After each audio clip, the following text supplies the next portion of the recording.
Nous devons ensemble avoir conscience que nul autre que nous-mêmes ne viendra sauver notre nation et que cela exige de chacun de nous une mobilisation tous azimuts. Bana Congo, ekomitango to telema, to simbala na loboko, pe to sala pona ko bundela ekolo na biso, etando mobimba ya ekolo pe ko batela ndelo nyonso ya ekolo na biso. To sanga na biso pa. Ekolo Congo démocratique ezali ko bundisama na etumba eyo Rwanda ememi pe na makambo mabe, ko boma bato, ko nyokola bango nzela ya ba M23. Bazali ko bundisa biso, oeleko eye ekolo ya biso ezwi nzela ya botombwami. Kokabola biso mpe koyiba bozwi boye nzambe apesa biso. Makila mosopani mingi, bomoibwa bato bobebi, zamba nde ezali kosunga molongo mobimba. Bomoibwa bato bokomi mpasi. Tozali na ndingisa banso ya kobatela ekolo mpe lisanga mpona likambo ya ekolo. Tosanga na biso banso. Totia pembeni makambo na biso to pe politiki. Tosangana tobundisa banguna baye balingi kimia te nde likambo ya biso banso tozala lisanga. Tosala ngele. Totika komona baninga mpamba mpe mbeba nyonso. Tolakisa motema mwa kosalisana na bandeko babiso baye bakutani na makama mabitumba. Tosanga na biso banso. Topesa maboko mpe tozala osima ya bilombe babiso ba FRDC mpe na misala minene mia ekolo po ya kozongisa kimia mpe bokengi. Lisanga tobundela ekolo na biso mpe tolonga etumba eye. Batela ekolo, bendele ekoya te.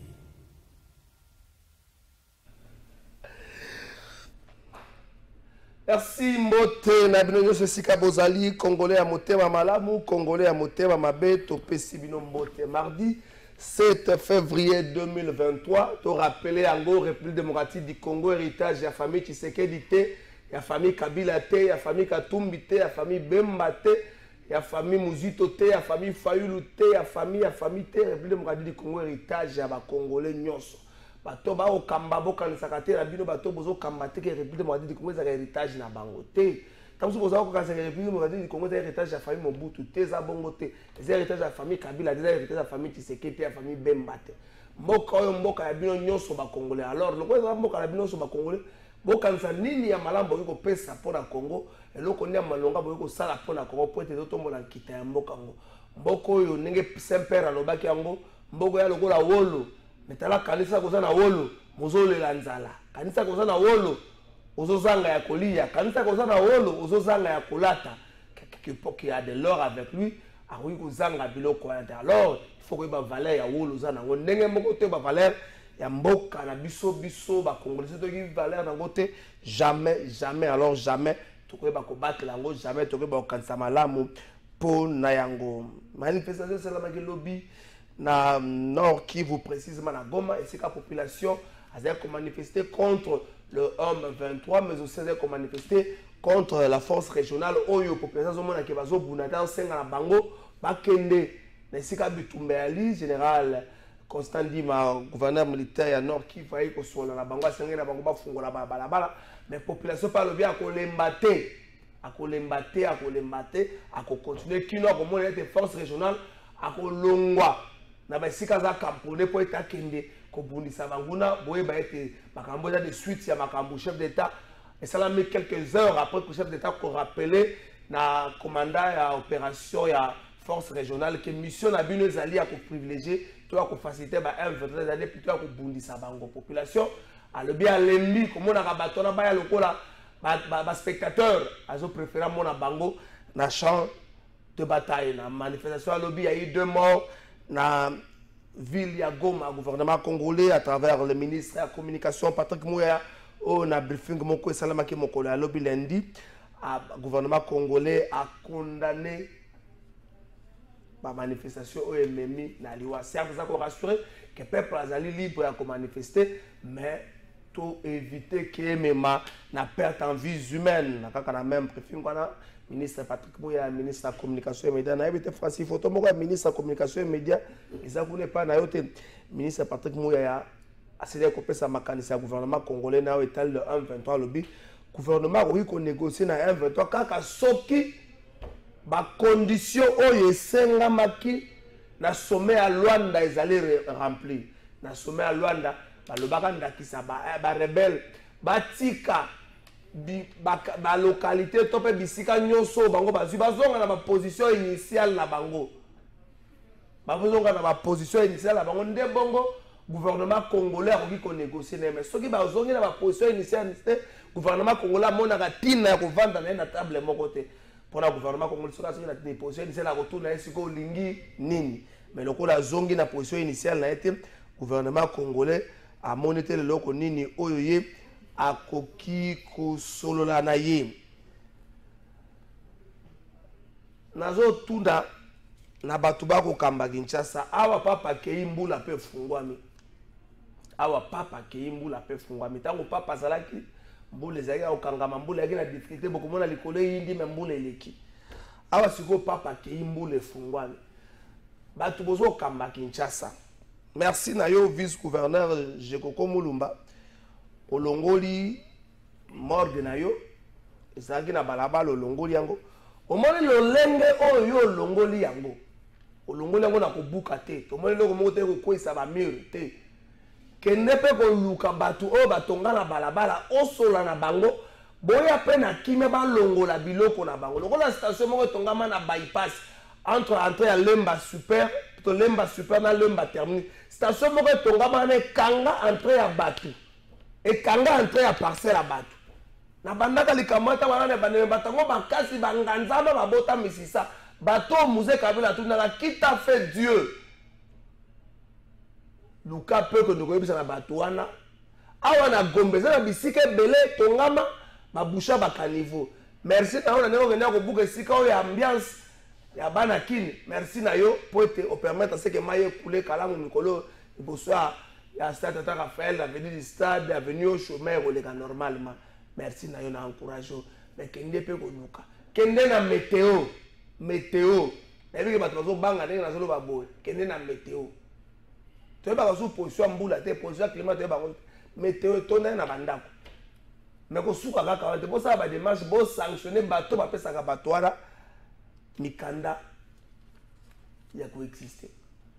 Merci na yo na soki sisi kona le kamba ba cause bazo kamba Kinshasa gouverneur de la ville président assemblée provinciale ba député provinciaux tant boleka kana rond-point Wileri bokanisaka nini tant boleka na rond-point Wileri tant bozo le kana rond-point Wileri kana bomimona ka penza ke bozo sala musala malamu bokoyi koloba ke Kimbuta ndazalaki mabe tozokota na 5e année depuis Kimbuta kenda tamboleka kana rond-point Wileri gouverneur à ville président assemblée provinciale ba député provinciaux bokanisaka nini campagne na bino na 2023 assemblée provinciale mobimba gouverneur asam campagne na bino ko sala na rond-point Wileri toko tia ba photo na bino na rond-point Wileri mobimba to tia ba photo na bino na ba numéro na bino to mami kango na rond-point Wileri so ikino alingi akanisa makambo sala kuna tango boleka na rond-point Wileri même kizo lipota kizo bazo ba mama ezaka na mo forme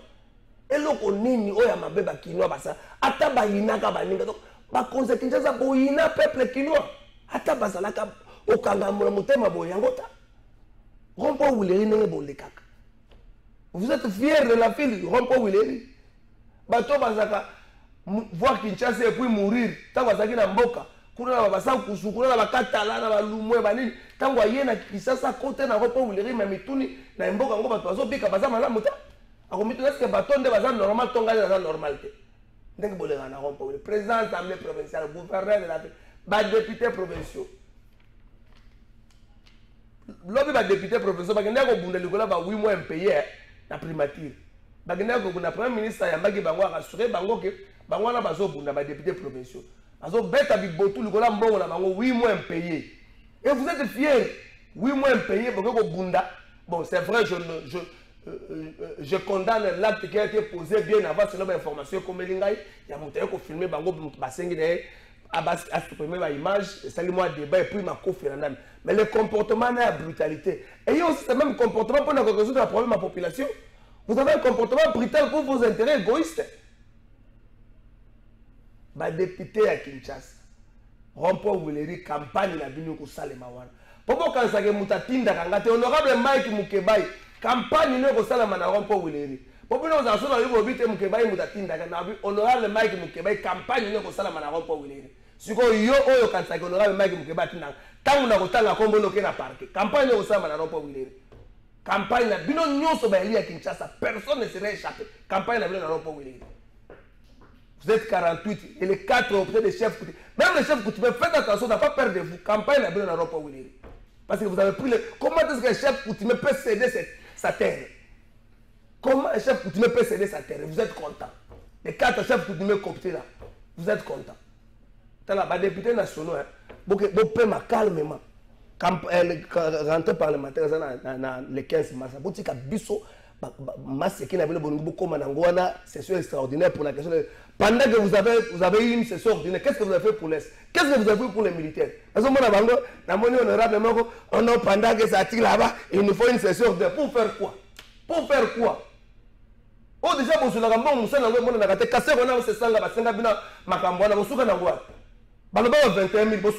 arrêtez-nous ces blagues-là, session extraordinaire.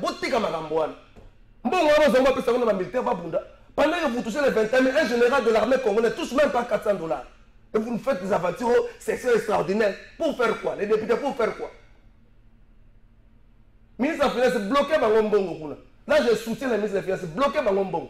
C'est extraordinaire, c'est ça. Pour faire quoi? Vous, les députés nationaux, pour faire quoi avec la session extraordinaire? Bon, on résout des problèmes. Problème, nous avons beaucoup résoudre les leçons qui les 7 les 15, beaucoup résoudre des problèmes des députés nationaux. On n'a même pas besoin de ça, les députés nationaux. On n'a pas besoin de ça. Pendant que vous avez des sessions ordinaires, vous ne faites rien. Bandego, Kanda et Mboka. Et puis comme ça, ils sont prêts à avoir des dossiers, parce qu'il y a la justice. Ils sont prêts à avoir des dossiers. Vous pouvez savoir ma militaire, ma condition appropriée. Lorsque vous voyez même la garde du corps, vous êtes content. Regardez dans quel contrôle vivent vos gardes du corps, vous êtes content. Quand du corps à la Sénégal, vous êtes content de ça? Et vous, j'ai des gardes du corps, j'ai des gardes du corps. Ma condition, ma garde du corps, on a vivre, on a ma famille, vous êtes content de ça? Un seul invité dans l'émission Nabissou Amukola, Délice Sanga, candidat président déclaré. Quand on a un ministre des Affaires étrangères.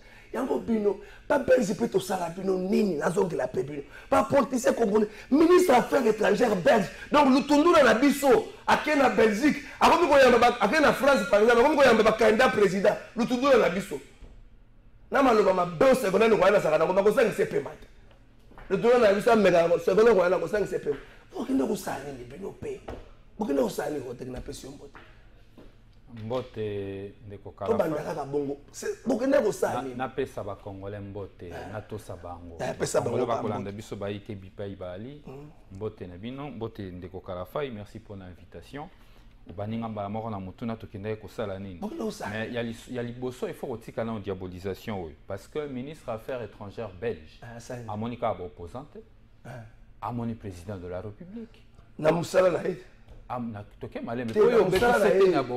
président Zan exercice à mon yo allé église au milieu du village a Koutani na président de la République a Koutani na membre de la société civile donc population a Koutani na CENI a Koutani pe na ba opposant oza ba candidat mabe ezali wapi ba Koutani na bato wana nyonso soli na bango deux questions yo monyango lisumu taki okutana chef de l'état ba soli makambo sécurité na est ba soli makambo élection toke malembe toke malembe po yo sete na yo ba opposant sete na yo c'est ça ngakenda ko sala nini ya nga pe na lobi akenda ko kutana na chef de l'état ya Congo Félix Tshisekedi ba soli ni makambo asololi na bato nyonso to sepeli biso nyonso asa mosantu papu asengi na ba congolais basangana toki yango lisumu te toki yango zeite toki yango mabete likambo yalité bakutani basololi ba opposant ba pesi likalisio ya bango au regard ya mituna oyo etuna maki ngala moni mabe moko yalité ke ba congolais bakutana na ba Congolais ba kutana na mutu oyo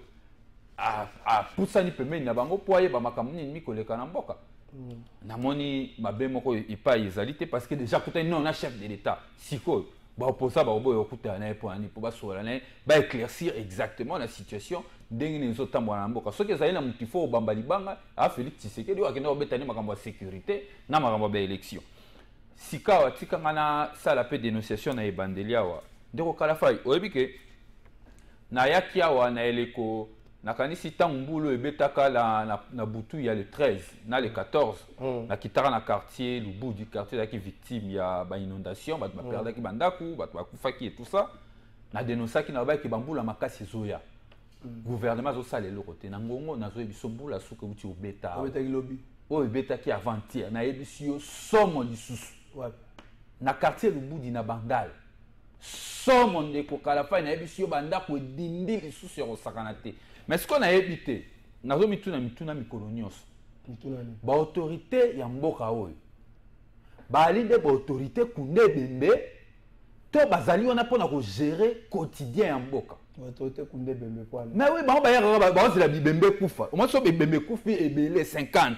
Ndoko mona bango ba ye et puis ba mesala ko détourner pe ba mbongo ya matanga. Ba ye ba robimisa mbongo pour que ba ndukunda bato.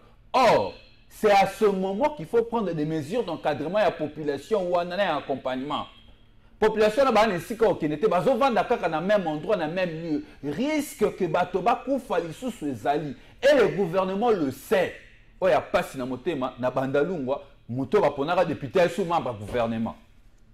Président de l'Assemblée provinciale à Kinshasa, Azali autorité à Liboso et à Vilo, Azali Eli à Bandalungwa. Je ne comprends pas pourquoi les mesures d'encadrement des autres sont macraté. Bango bazela bato bakufa na Lubudi, si matomo na président de l'Assemblée provinciale, ministre ministre de la communication ba kitakuna na président de la République qui ne kunda bibembe. Il est temps aujourd'hui de prendre des mesures d'encadrement et d'accompagner cette population dans la situation à Mabé. On en parle depuis le mois de décembre, janvier, on va continuer comme ça jusqu'au mois de février. Mais au souk après on atteint, na bandal kulu nezongi yako sakanate. Na mona kulu na bandal na moi, un samedi na moi. Mais na yebisio Nicolas des candidats députés, on a surtout au pouvoir. Deux candidats députés, il faut qu'ils s'enrôler, décider de mettre la machette, aller le comme il y Bisengo, ba okota sinkinité, bana sinkin ba okota Bisengo. Mais est-ce qu'il faut tout ça la politique? Est-ce qu'il faut tout ça la politique lelo pour encourager criminalité, encourager délinquance juvénile? Soit vous voulez être des autorités et gouverner les gens, soit vous ne le voulez pas. Moi, étant que leader de cette commune, je n'ai pas de ni comme délinquance juvénile, ni comme wakulu, je pas encourager, je pas encadrer ma campagne. Et je crois que la police, le parquet, doit commencer à faire son travail. Ça, c'est inacceptable. Les lobana, mais toi, commune, comment ma salema. Et tout ça, c'est encadré et encouragé par certains leaders du coin. C'est inacceptable.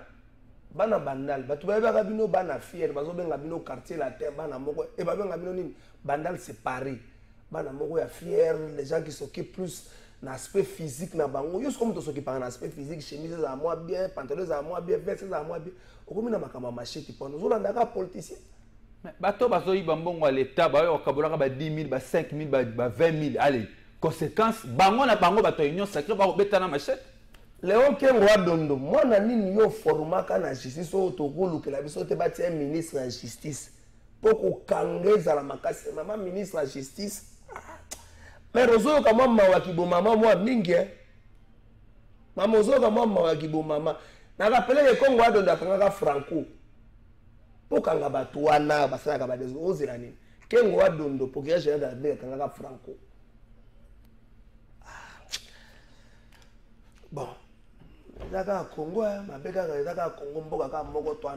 Défaillance à Bakondi Ndeko Kalafai, ça défaillance. Le pouvoir public a failli. L'État les lois a soutenu depuis que Félix Tshisekedi a côté le pouvoir. Comment les lois banditisme qui comme bandi ba vedette. C'est inacceptable. Bandi ba vedette. Oh, mais ba na succès. Ba na succès ba bisika ba vandaka, la police a bisika ba vandaka, l'État a bisika ba vandaka, ba autorité ba bisika ba vandaka. Soit l'État existe et tant que puissance pour que assez soit l'État n'existe pas. Le problème autour incapacité aussi de Sakoulou, je peux encore comprendre incapacité à Félix Tshisekedi de pouvoir. Il y a gérer les simples problèmes, il y a délinquance qui viennent. Alors aussi ça guerre na est de. Donc il y a une émission. Donc Sangoloba na vice-gouverneur aya na matete kota la vice-gouverneur bana matete bato bengayo. Kota ba tere cho beaucoup na bana matete ba bengayo. Président Gabin na pesi opembo témoin na matete solo. Bana matete bazo bengayo. Rodrigue Ramazani Bouti Mobembo mwa mulai na Delice Sanga. Kuna pesa kola taka micro nga mesana. Nalanda qui yo la likamono un micro. Effectivement Toti tourné na sa province. Kinde pa na ngai tika na ba kinde pa na ngai boke isiro. Et puis boke na soit Kindu Isiro, Équateur, Lissala, Mongala. Autant déjà Isiro, Équateur, Mongala.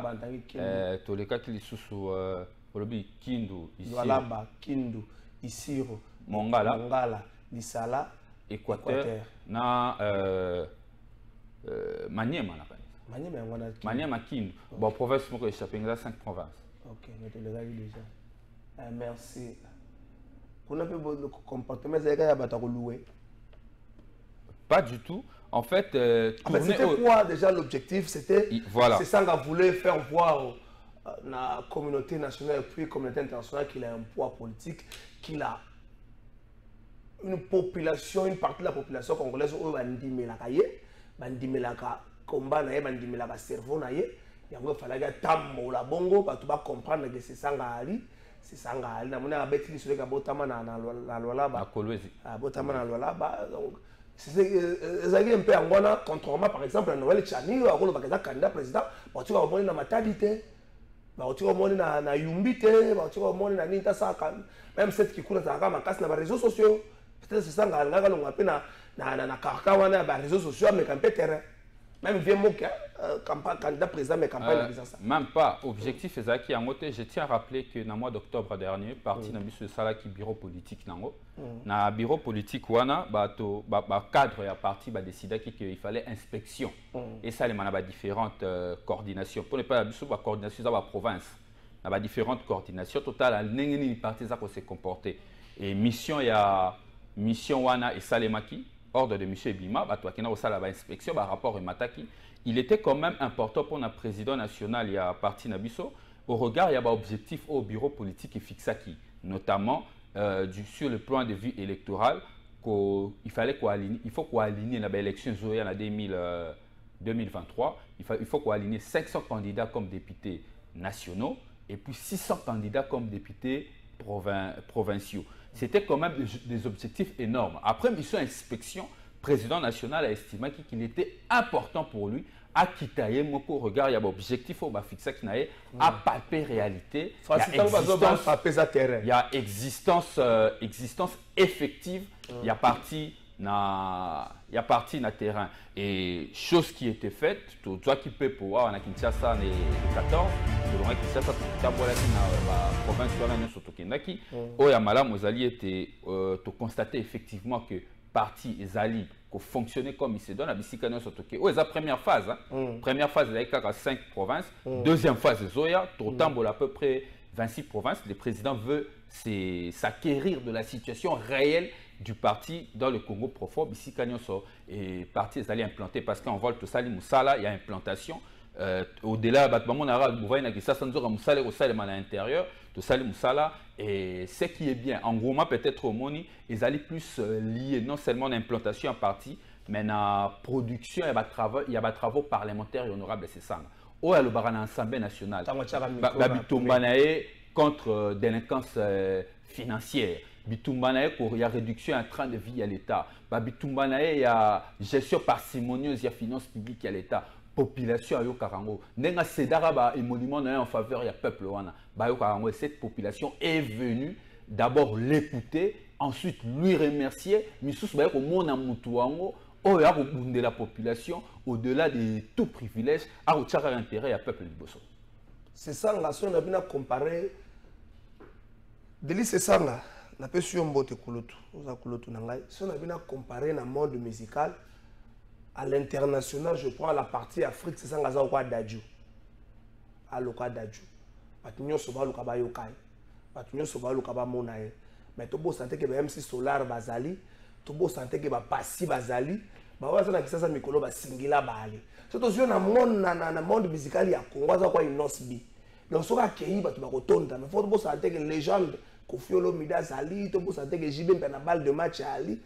Et ça aussi ba combat comprendre que batwana ba kenan te yaka na yo, mais ça na sika na yo. So kotanga o meka makambo ya présidence. Akoma cours de moyen te. Bon s'assurer que Bayard de forme moko bo amonani. On se pose tous des questions. Bon, 21 000 de nos sacs à bomba qui moi mingi. Pour que je me dise que c'est la cabine. La question est d'abord sur la question de moyens, c'est ça la force de la force n'a en vol et elle est organisation. En vol, quelle est les mingités? Mon salaire organisation. L'envol est organisé, structuré.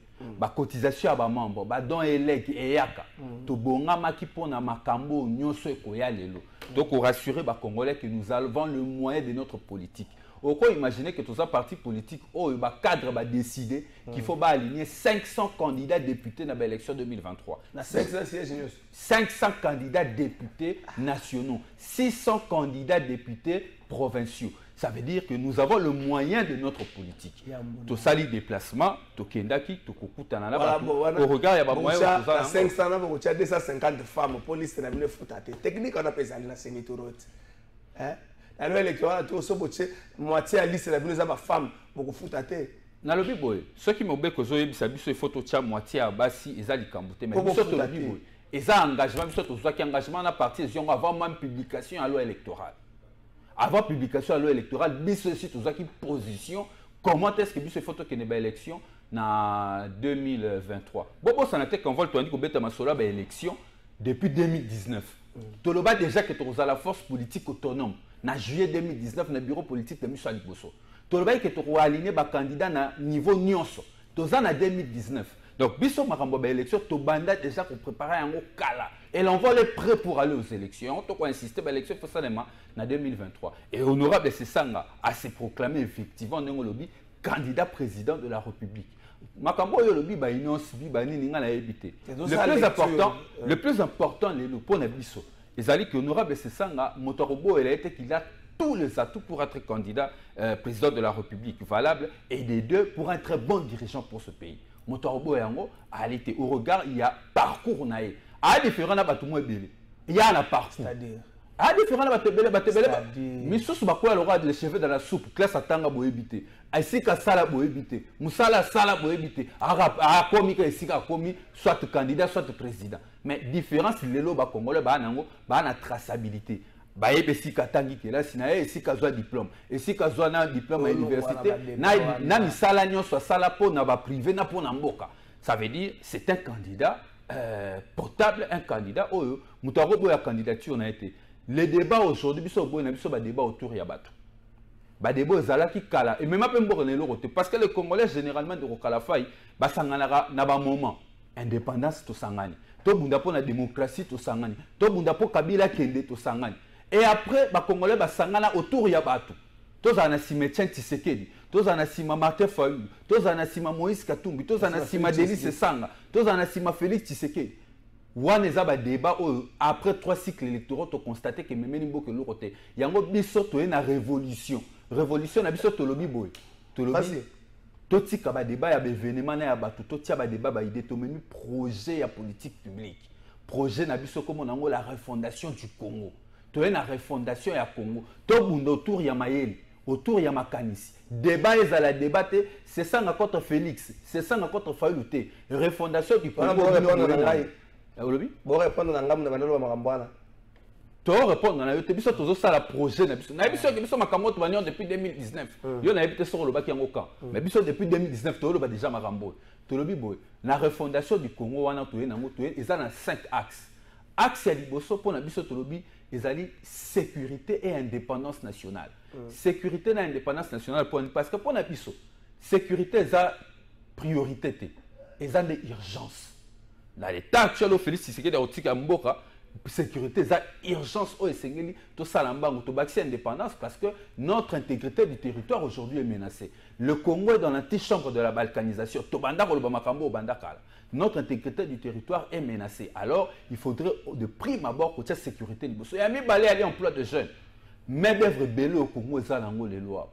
Bilingue bazang misala na tamboli 5 provinces. Na tamboli 5 chefs lieux na ba territoire, il y a ba province wana na constaté que bilingue ba na posa ko sala même misala ezate. Mais tropé ça ba misala na nzela ya diversification économique. Ba ko gangela ba to atongo midi poka croissance. Croissance on to constater ka na ba mabenga na bango na ba compte na bango ba banque na ba montre ba 2 millions, ba montre Rolex ba 2 millions de dollars ba rolatara na ba bracelet ya $800,000 na otanga kombo ya fabricate pour na ça publicité. Croissance to mo na nzoto na bango. Mais Congolais ko mo na croissance na bon il a été mais la seule façon ça Congolais mon la croissance il faut qu'on diversifie l'économie il y a de permettre que Congolais jeunes Congolais à ça la troisième pilier et aller l'unité nationale de Kokalafaï tout tambo na ba province c'est que j'ai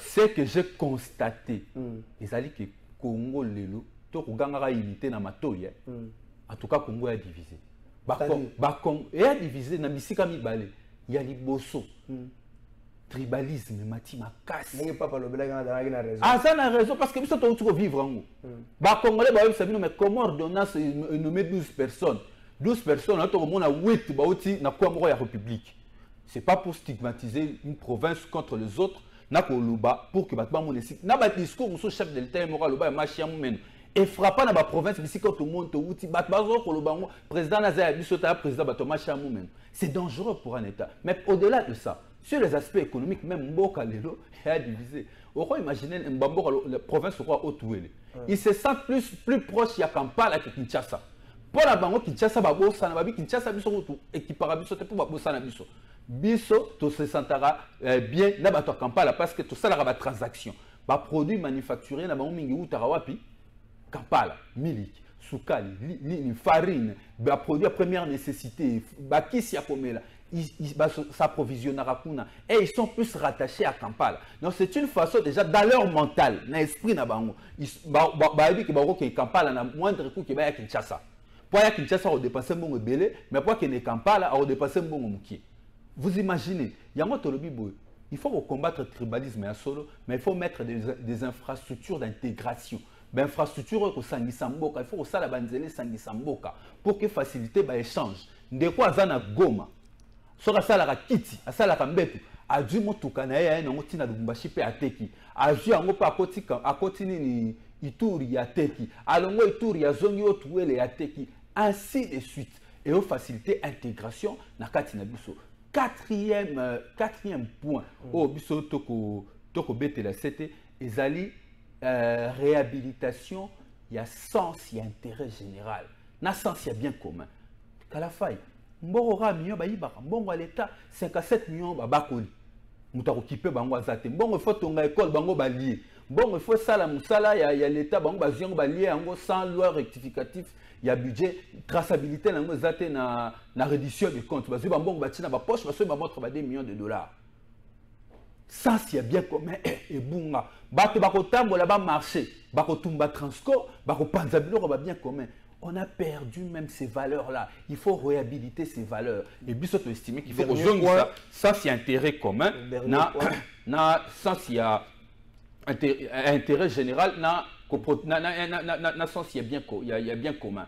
Il y a Souka et Zali qui réaffirmer primauté et centralité à l'État. Donc, à la fin, l'État a existé sous l'administration exatée. Na Congo. Administration exatée. Administration exatée. Combien n'a pas banda administration exatée. Mais dès qu'on a kendete, ero peut-être ba tu peux ba yete. Na ba tu ba musate. Boumé ça là. Ero ba tu peux ba yete non musate qui no vérifie. Bana bandal beaucoup mais ngasta boumé ça comme ba to ba za ka pemel wan. Boumé ça comme déjà. Mais au-delà même il y a bourgmestre, je te dis va voir comment est-ce que la territoriale est gérée. Avec autant de légèreté. Pour Nani, le programme, il y a politique publique. Ndaki, ça n'a pas cet exemple. 145 territoires. Tu as l'administration dans la province. Pourquoi la personne l'administration dans la territoire va gérer le programme à 145 territoires? Parce que l'État y est beaucoup. Le gouvernement y est beaucoup. Il y a confiance. Il y a instrument dans l'administration. Il faut réhabiliter l'administration. On ne peut pas être fort sur une colonne vertébrale, il était télémité. Toko za la forte, toko kanisate ke toko mate ba Rwanda ba Uganda, surtout l'administration, toko za passoire parce que l'administration est koufa. Il faut réhabiliter cette administration pour zone ça yango, pour télémisa colonne vertébrale nango. Pour ça en sorte que ba programme. Même l'armée, même la police. Mais oui, mais l'armée il faut reformer l'armée. Il faut reformer l'armée. Tout ça l'armée parce qu'il y a ma combo actualité. Biso na programme na biso to na 5 points et on te le biboy. Idée contre idée, toi tika makambu, o aza JB, o aza Fali, o aza inosibité. Wala ba débat batu. Idée contre idée, to na refondation de l'État. Bino boye na nini. To sangisi ba idée, bo critiquer idée biso to nango, to critiquer idée to nango, le peuple va juger. Débat de yango to lobi, na la beta ki to set na landa na musika, o lobi lelo il faut débat contradictoire. Effectivement, les Congolais aujourd'hui, Congolais lelo il faut bosser nango bon na kasi ba de quoi c'est ça que ba Rolanda il faut bosser nango parce que Congolais lelo na cycle électoral oyo tozali processus électoral Congolais il faut voter idée Congolais il faut voter mutu aina idée totika ko voter mutu po ko na papa na bango totika ko voter mutu po aza mwana mama na bango totika ko voter mutu po aza ndeko na ngai to vanda na avenue moko to vanda na quartier moko eza ba député ba so ya pa na bino so ko aye po tune question boso ni to tinda mwana biso a quartier to sepeli totinda yo député oui mais tokotinda na député pour que nous sala nini likanisi na yo za nini mais oroka député lo baraté yeso akutani ka na batu abami mosolo abaluki na gauche apesi mosolo azongi na droite apesi mosolo alo bakate suka na ngabimi député comme député qui sont pour qui sont contre toi comme kolala na kati assemblée et ben électeur ne baza déçu tout ça pourquoi au lieu de voter idée mutoa nango to ko voter nde bilongi ya bato. Merci. Débat wana esengi pona biso ezali débat révolu biso toye na refondation du Congo bato muso peso ba estimer qu'il faut tout ça la débat ngana on sait sous débat teo c'est sanga zali te refondation du Congo bino bwana idée nini idée contre idée na kasi bongo nde to tonga Congo sika Congo alokumu Congo ya bwanya. Merci. Refondation du Congo bakoza na bango na raison refondation du Congo bakoza na bango na raison. Parce que tali makamsole na Congo na Congo yo eza passe na Congo central bakangaka atundoki na Congo central balobaki atuma tubwana ndendoki babengana na ba formule bangonso bayebi élection salema kuna na Congo central malgré que ato azalaka réhabilité na conseil d'état élection salema mais lelo na Congo central solo nazo yoka kuna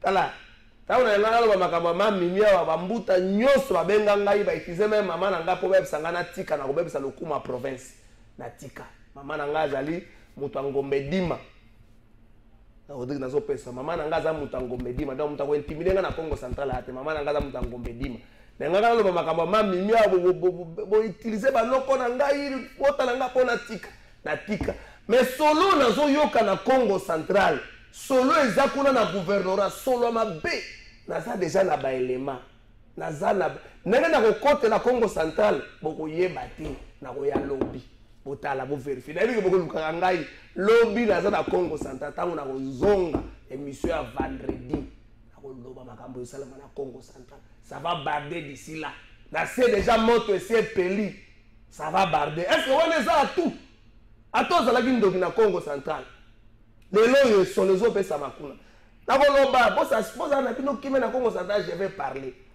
Rodrigue va tout changer makambo tout kota na makambo ya actualité ça na moi quelques vidéos Francis Beya pesanga une illustration longolanga bandeko wana balexaki élément wana zongo kaka illustration pour kotika veter le ministre Patrick Mouyaya ou la kendaki ko s'enrôler mo week-end leki donc mokolo ya samedi Francis Beya ministre Patrick Mouyaya kendaki ko s'enrôler mokolo ya samedi na Joël Itin après avoir kozwa carte na ye invita ki ba congolais nyonso oyo nanu basali likambango te oyo nanu bakozwa carte na bango te kina temps etikali bapota na lombango bazwa carte wana po ete soki likanisi ezali ya kotia batu to ya kosanctionne batu bazalaka na pouvoir moko bakozala pouvoir wana na nzela ya kosarole soki ozwi carte d'électeur na yo dozwi pouvoir ya kosanctionne to mpe ya kotia batu oyo olingi wana ministre Patrick Mouyaya siko Francis Beya oyi kopesa ngai 20h bongo tokozonga toke na 20h.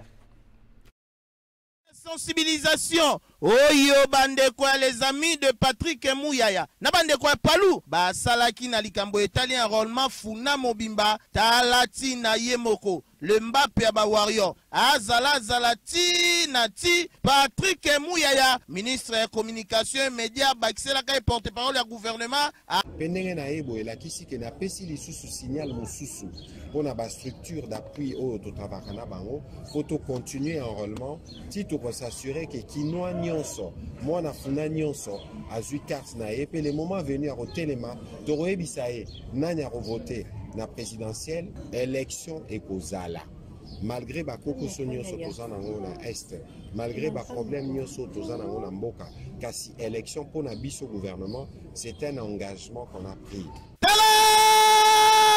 Noko oyo nyonso elakisi démonstration de force bandeko ya les amis de Patrick Mouyaya na ye moko ministre ya communication Patrick Mouyaya.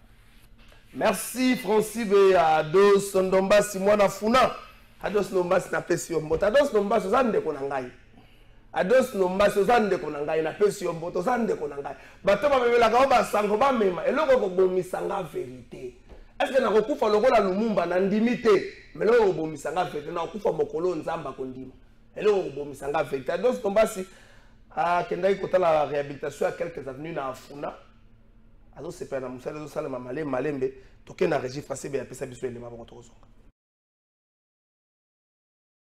qui s'est trouvé dans l'impraticabilité totale grâce à l'implication du député national Ados Ndombasi. Ces acteurs commencent déjà à refaire une peau neuve. À cet effet, l'élu du peuple est descendu lui-même sur place pour s'enquérir de l'évolution des travaux de réhabilitation des Badjoko. Passant par toutes ces avenues précitées, les travaux de réhabilitation évoluent dans la grande satisfaction de tous car les équipes de l'OVD sont déjà à pied d'œuvre. À cette occasion, un des Kinois rencontrés sur place salue l'implication personnelle de l'honorable Ados Ndombasi dans la réhabilitation de ces différentes avenues. Honorable Ndombasi azoya bato OVD même ADG sur le terrain à tout moment pour la relaxa bango ndenge nzela et baby mais lelo nzela salami ba bétonné tina sima suite à l'honorable Ndombasi sur leur appui. En tout cas, félicitations honorables. À son tour, le député national Ados Ndombasi s'est dit très satisfait de son combat pour la réhabilitation de ses avenues. Aujourd'hui, je suis très content parce que le travail a débuté.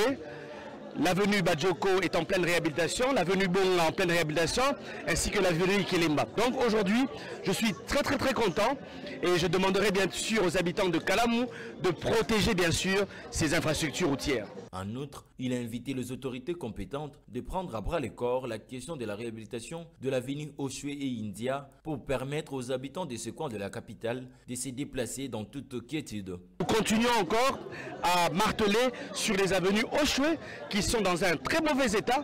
Nous continuons à marteler sur l'avenue Mpozo qui est en mauvais état, l'avenue du Stade du 20 mai, mais aussi l'avenue des écoliers. Et sans oublier bien sûr l'avenue de la Bible qui est totalement abandonnée. Signalons que l'honorable député national Ados Ndombasi promet de suivre de près l'évolution de ces travaux de réhabilitation pour rendre fluide la circulation de paisibles citoyens et lutter contre les inondations. Merci Francis Beya wana bouti komona Ados Ndombasi a tenir tina faire mandat la salopette. Je soutiens mon invité car il parle très bien pour le pays. La commune de Bandal est vraiment foutue, rien ne marche. Surtout les Koulouna travaillent à la vue des autorités de la commune et de la police. Merci Ndeko. On a un message. Nalolenge et Komamindeko Trésor. Awa na centre ya Saint-Robert papa ceux qui osent na mbongo te okozwa carte te jeton 2000 francs na carte fiche 5000 eza mama Fifi na plaza. Président Asseni Denis Kadima, ba mama ba kosaka na passe. Mon général Sylvano Kasongo, maman Fifi na place à kosaka na passe. Général Kasongo gena kotala Denis Kadima pona makamboyo bandeko bazozwa kambongo. Pour mudazo carte de lecteur na centre ya Saint-Robert na plaza, il faut dépenser au moins 7000 francs. 7000 francs bana bana nda kutata ça pour la carte de lecteur. Depuis votre banda ko le likambo to komi na suka ya opération na Kinshasa. To tikali na 10 jours ici là. Mais ma campagne est continuer. Bato basali bino nini? Soki sa maman Fifi, je vois que message na yo ekomi. Isaac Curtis biso na Saint-Robert kozwa carte de lecteur eza pasi kozwa jeton 2000. Merci Curtis, message na bino. Yango wana nde uti kotanga masikoyo. Atanga ba message à bandeko bongo. Bonjour monsieur le journaliste. Eza Job Takamba na commune ya Kisenso papa kuluna ezo bundama Kisenso na Mbanzalemba batu bazo kita bazo tika bandaku bazo kima po kuluna elekani eleki donc neti police ezate ba mama moye bakende musala ezate baza bana kuluna bazo kanga côté oyo. Cette information na yoka ki yango na weekend ba pesa yango na bandeko ba congolais na Kisenso batu bakomi kotika bandaku na bango po kuluna eleki mingi. Batu bakomi moyen loka ke na musefa ko ba musa 7h à longwa na quartier na Kalamesi na gazo ngwanda ku 6h juste ou 5h45 mikolo moi ça la ngoza na Kisenso. Lisumu ezanini? Lisumu parce que nous sommes congolais. Bakonzi toloba na munoko nini? Toloba na munoko nini? Ministre intérieur eza national na provincial. Mabe na biso bakino eza nini? Soki eza na loko moko to botola ka ya bino boye bisabiso. Polika mango nini boko la solution te. To Jésus Christ azonga, to Judas Iscariot ya luka ndenge nini bakoka tamatoi. Eloko nini mabe biso to sala bino oboko limbisa biso te. Eloko nini mabe kuluna eko sila te. Kuluna sur le dessus sur les services de l'État. To lembi. Bonjour de Kotozotunan de Koyanvol Boyim. Soki azalaki député alengaki pe abosa na commune ya Bandal Ezeric Chikambu depuis Bandal. Bonjour de Kotrésor, pourquoi de ko invité na yo azoloba makambu ya Bandal biso bana ya Bandal tolobi na 2023 to ko lancer opération 0 vote pour na ba député Julio Kambanga je crois. Bonjour de Kotrésor, pardon yebisa biso nanu biyebisa biso pape atiki eloko nini na mboka oyo to ayepe ayaki po azwa par na ye na ba minéraux na biso eza papa Pablo Wetu. Ah papa Pablo, bonjour Trésor, une très belle émission mais tout na ndeko invité boy à cause la candidat député po biso to voter ye po alobelaka biso mingi Chris Michanga et Chimanga, oui Chris Chimanga. Non, pas du tout. Pourquoi répondre à quelques mituna? Ouais, liboso ezalaki de quoi liboso lobaki atuni makambo ya ay makambo ya Bandal po ani nazo ba makambo ya Bandal. Oui, d'abord parce que nga moko naza mwana Bandal. Na vandi na Bandal tout à fait légitime que makambo ya Bandal na mema na mutema et que na lobango avec autant de passion bien que nga étant que à un moment donné sur certaines questions na ba passion te mais ya Bandal na la ta passion moi mingi. Parce que je me sens d'abord nazali mwana ya Bandal et cette situation là bato ba ko vivre ngo ba ninga nanga ba ali bisika wana ba leki nanga ba za bisika wana bota nanga mutumo ko melinga ndeko Gaël Mulungu alobi na Bandal ya une fondation ils ont recruté ba soumio ba saka msazo ya okomba et ça la incompréhension na bato makasi ndeko Gaël Mulungu depuis Bandal. Oui, na une organisation ONG j'ai même eu à travailler avec sur un projet. Bon, on va voir, on a évité incompréhension à niveau Ninia Zolbela, donc, Makambouana à Bandal, moi j'ai Nazolo Bango parce que Nazawana, et Makambo, on a au vivre. Les Kambo, ils ont comme la batu, Moussou, Nazoka, qui Moutasoka, Moutakoufaki, et Nassima Bitum. Et comme la Lekinanga, Azaïno, sans Okati Sanangabu, Alungu, Sika, Sinkin, Akota Bisengo, Robert Epelichette, et j'ai pas de problème. Dans son Nazobetamo, c'est parce que je suis en train de vivre ça. Risque au Bandaloa, Nyonso, Bazo subir. Na insécurité wana ezoya na makambo bakulu na orchestré par certains politiques ngai pe libota na nga na ngai moko pe naza na kati. Donc soki tozo dénoncer ngo que tozo insister l'état refukama te face à la situation, l'état il faut éradiquer ngo, mais nous constatons qu'il y a aucune politique depuis que makambo est bandi pour que basili ça phénomène wana malheureusement bakinois ba na kati insécurité. Un mot par rapport à l'insécurité à l'Est. L'Obi Batouba manifesté à Goma, il y a eu 2 morts. Avant ça, le week-end, Bujumbura, Félix Tshisekedi a tourné sur le commandant de la force régionale démocratique, la force régionale de la République démocratique du Congo. La population à l'Obi, force régionale, na la ville était bazo la bango na bitumba bako tikate ceux qui force régionale la kena ba champ de bataille. Mais oui, moi je crois que insistance sur la population est légitime et puis nous allons comprendre des arrois na bango dans la mesure où le président de la République bon se souvenir d'une interview na France 24 na kanisa alobaki que et à cet temps au kota na nzela bunaga na bako ça sort il y a M23 et la population avait porté cet espoir. La population est allée même loin jusqu'à demander à la MONUSCO de partir pour que la remplacer na EAC na force offensive et position il y a la population na biso les a compréhensif. Moi je suis en train de le comprendre mais cependant peuple il faut ebelo romoro. La seule personne responsable de notre sécurité, c'est l'État congolais, conformément à la Constitution. La députée va faire la session extraordinaire. Non, il y a une session extraordinaire. Conformément à la Constitution, c'est l'État qui doit sécuriser notre pays. Bisson envole tout le barabou, tout le barabou peut tout le bandela kolubang. Et Zanambo kata mon côté kuya kubunda na place à ma Congolais.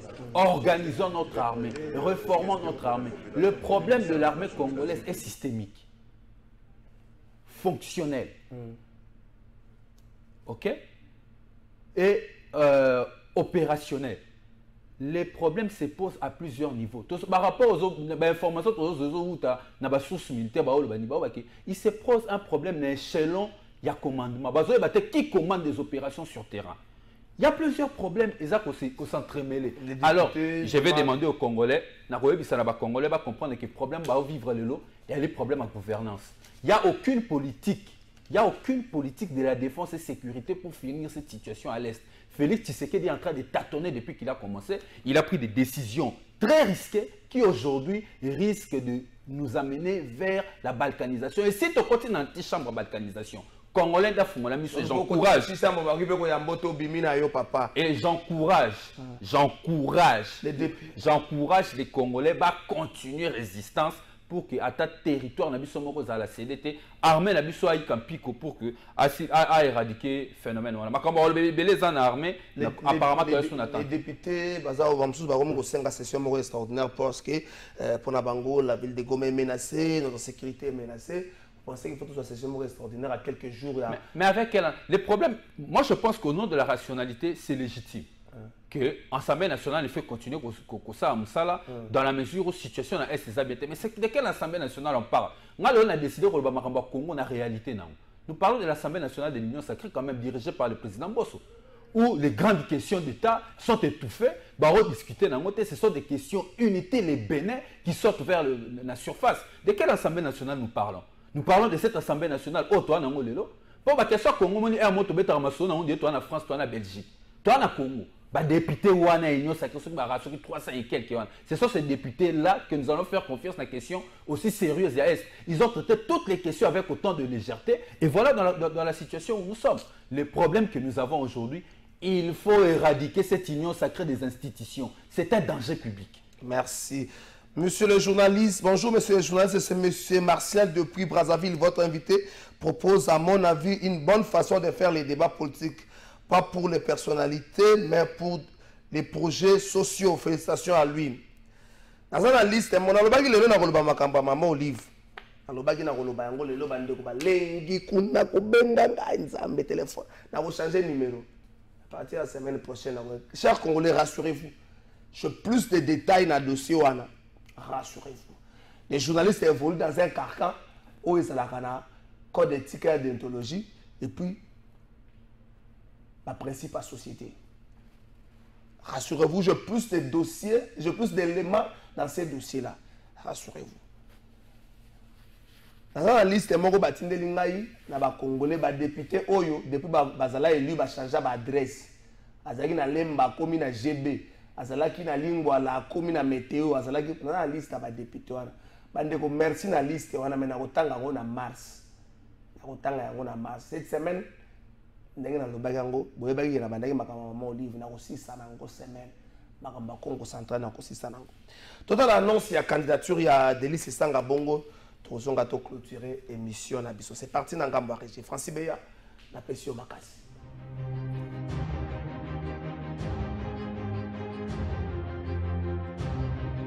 Congolaises, Congolais, mes chers compatriotes, vous vous posez la question de ce que devient notre héritage commun et comment faire pour le sauvegarder. mes 20 ans justement d'engagement au sein des institutions politiques de notre pays depuis 2003 m'ont permis de me faire une idée exacte du Congo, de sa situation, ses défis, ses problèmes et les attentes de notre peuple. Cette expérience et les leçons que je tire de l'histoire de notre pays m'ont conduit à esquisser, à mûrir le projet de la refondation du Congo pour offrir aux Congolais et à notre postérité les raisons concrètes de croire en leur pays à un avenir meilleur. Ce projet de rupture, par son ambition et l'ampleur des réformes qu'il suggère, est formulé autour de 5 axes ci-après. La sécurité et l'indépendance nationale, l'emploi des jeunes par l'inclusivité de la croissance d'une économie enfin diversifiée de manière effective, l'unité nationale et le développement par le renforcement de la cohésion physique de notre territoire national grâce à des infrastructures d'intégration de notre espace économique national. La réhabilitation de l'intérêt général et du sens du bien commun dans le cadre d'une saine gestion des finances publiques administrée sur une trajectoire d'accroissement continu des ressources dont l'allocation obéit aux priorités de notre peuple dans le cadre d'une réduction effective du train de vie des institutions et de l'État. Enfin, la réaffirmation de la primauté de la centralité de l'État au service de la justice, de l'administration du territoire national et de la protection des intérêts nationaux au service de chaque Congolais. Il s'agit pour moi de vrais impératifs qui nous appellent au rassemblement pour porter ensemble ce projet fédérateur et ambitieux et tout aussi réaliste à travers une dynamique de rupture fondée sur la transformation sociale de notre pays. C'est pourquoi, au regard de l'état actuel de notre pays et face aux attentes déçues de notre peuple, après mûre réflexion, je prends ce jour la décision de me porter candidat à l'élection présidentielle de décembre 2023 en vue de matérialiser ces projets de la refondation.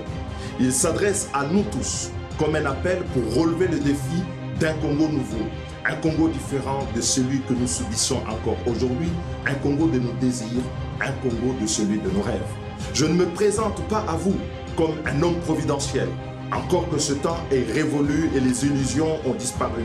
Je me présente à vous en patriote déterminé, expérimenté, avec la ferme conviction qu'il est encore possible de changer la destinée de notre pays.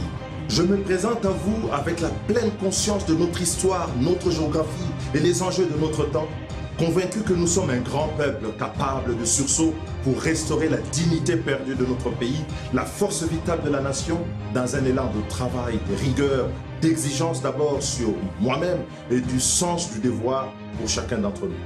Je me présente à vous pour un rassemblement non autour d'un moment ou d'une personne comme nous l'avons fait souvent par le passé, mais un rassemblement autour d'une vision et d'un projet de refondation nationale qui puise ses sources et son inspiration dans notre histoire, l'énergie, les motifs de relever les défis de notre temps pour notre peuple, notre jeunesse. Je lance donc un appel patriotique à chacun et à chacune d'entre vous, de partout où vous vous trouvez. Rejoignez la voie du changement pour mettre enfin la démocratie au service de la société tout entière, au bénéfice de l'égalité, de la liberté de chaque Congolais. Que Dieu bénisse le Congo et nous guide dans cette démarche. Je vous remercie.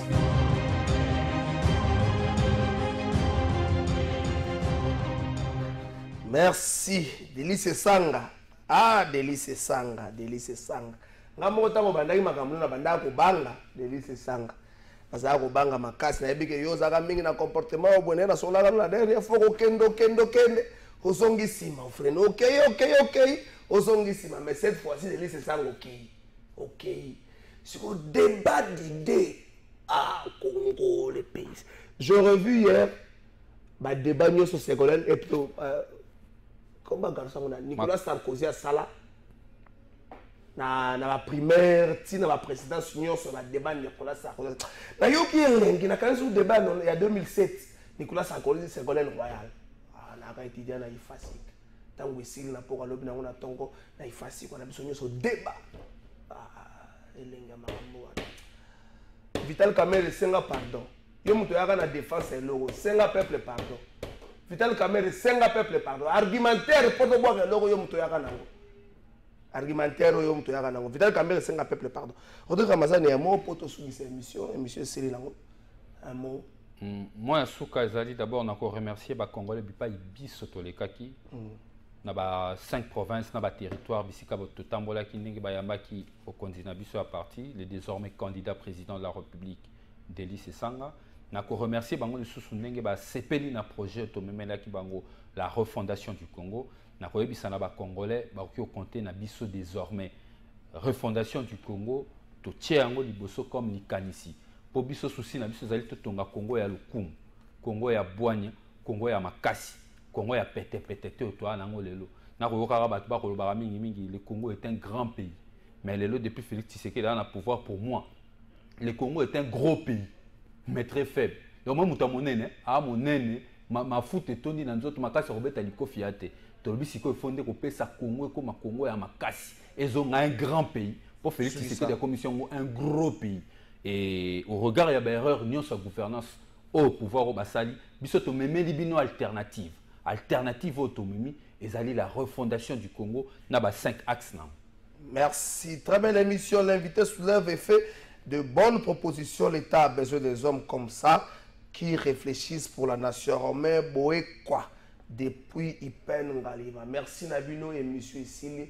Rassurez-vous, la question est un monument. Tu as pension à Joseph Kabila. Naza Nabaelema. C'est même aussi la Téna. Bazaro zela lelo j'ai qui s'est comporté le la Kabila na vande Kenya na Koloba yako. Les gens se disent oh tu n'as pas des éléments non, j'ai des éléments na Koloba yako. Congo central soleza mabe. Na gouvernorat wana sola mabe comment ko soleza mabe. Atunde ndoki tondoka tikalaki. Congo central bokota. Bangunza bokota boluka ndoki ya Congo central émission ici.